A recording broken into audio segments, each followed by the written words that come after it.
बच्चों, आज मैं आपको हिंदी व्याकरण पढ़ाने वाली हूँ। और हिंदी व्याकरण में सबसे पहले हम पढ़ते हैं भाषा और व्याकरण। तो बच्चों, भाषा क्या चीज होती है? भाषा हमारा वह साधन है जिससे हम अपनी बात को दूसरों तक पहुंचाते हैं, या आप हमें बोलकर समझाएं या हम आपको बोलकर समझाएं, वो और उसको हम जिस तरह से समझाने की कोशिश करते हैं वो हमारी भाषा होती है। तो इसलिए हम ये कह सकते हैं कि भाषा हमारा वह माध्यम है जिसके द्वारा हम अपने विचारों का आदान प्रदान करते हैं, मतलब एक दूसरे को समझाते हैं। अब हम भाषा के परिभाषा पढ़ाते हैं कि भाषा की परिभाषा क्या है। तो भाषा की परिभाषा वह साधन है, भाषा वह साधन है जिसके माध्यम से हम अपने मन की बात दूसरों के सामने प्रकट करते हैं और दूसरों को समझाते हैं, वह भाषा कहलाती है। अब इसके बाद हम आएंगे कि भाषा के कितने प्रकार होते हैं। तो भाषा के दो प्रकार होते हैं, एक मौखिक और दूसरा लिखित। एक मौखिक और दूसरा लिखित।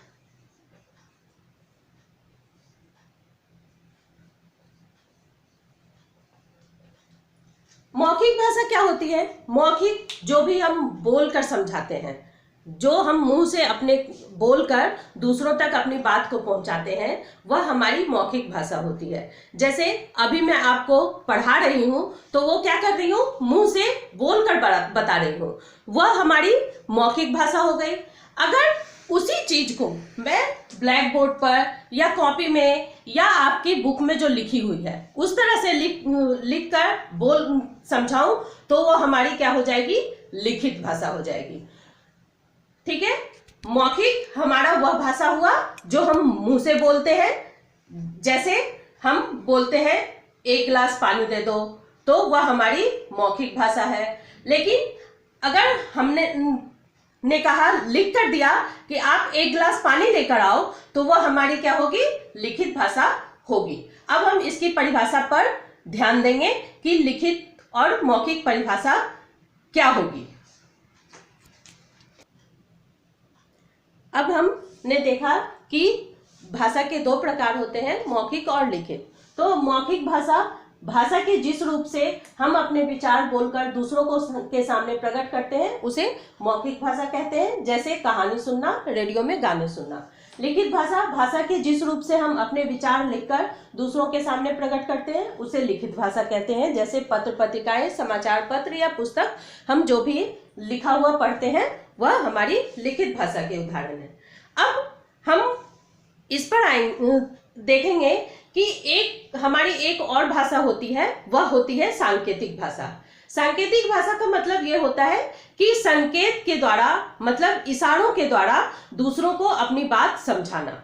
यह हमारी सबसे पहली भाषा है कि जब एक छोटा सा बच्चा जब जन्म लेता है तो आप देखते हैं कि उसे जब कुछ चाहिए होता है तो वह उस ओर एक टक लगाकर देखने लगता है। तो हमें यह समझ में आ जाता है कि अच्छा, इसे इस चीज से लगाव है और इसे इस चीज को देना है। जैसे उसे पानी अगर मांगना होता है तो वह पानी की ओर लगातार देखता रहता है, तो हम समझ जाते हैं कि अच्छा, इसे प्यास लगी होगी और हम उसे पानी देते हैं। जैसे हम जब गाड़ी चलाते हैं, सड़कों पर हम देखते हैं कि रेड लाइट है तो हम अपने आप ही वहां रुक जाते हैं, वह हमारी एक सांकेतिक भाषा है। जैसे आप देखते हैं कि रेलवे स्टेशन पे गार्ड जब हरी झंडी दिखाता है तो रेल चल पड़ती है। तो ये जो हमारी चीजें हैं वो है हमारी सांकेतिक भाषा। लेकिन इसमें एक दिक्कत ये है कि ये इसमें हमेशा एक कंफ्यूजन बना रहता है कि हर तक हमारा ये माध्यम नहीं समझाया जा सकता है। हम हर को अपनी संकेत की भाषा नहीं समझा सकते हैं, इसलिए इसका थोड़ा कम उपयोग किया जाता है। अब जब हम भाषा समझ गए तो अब भाषा को आगे बढ़ाते हुए हम ये देखते हैं कि भाषा को लिखने के लिए जिस चीज का हम उपयोग करते हैं वह हमारा लिपि कहलाता है। जैसे आपको पता है कि जब हमें अंग्रेजी में कुछ लिखना होता है तो हम ABCD का यूज करते हैं।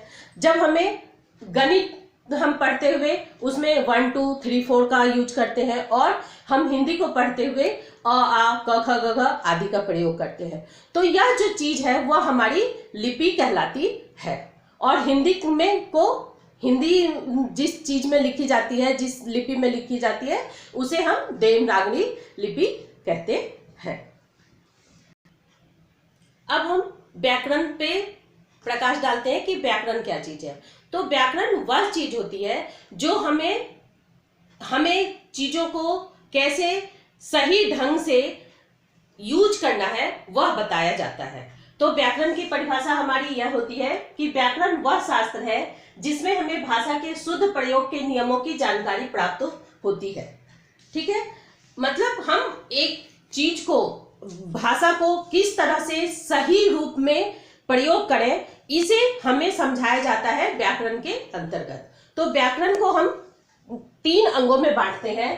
पहला अंग है उसका वर्ण विचार, जिसमें हम वर्ण पर चर्चा करते हैं, वर्ण के बारे में समझते हैं। दूसरा है शब्द विचार, इसमें शब्द किस तरह के होते हैं और किस किस तरह के शब्द पर विचार किया जा सकता है, इस पे विचार करेंगे। और उसके बाद आता है जब वर्ण और जब शब्द हमारे पास हो जाते हैं तब हम वाक्य बनाते हैं और हम उसके बाद वाक्य पे विचार करते हैं। ये हमारी अगली कक्षा में हम इस पर चर्चा करेंगे। धन्यवाद।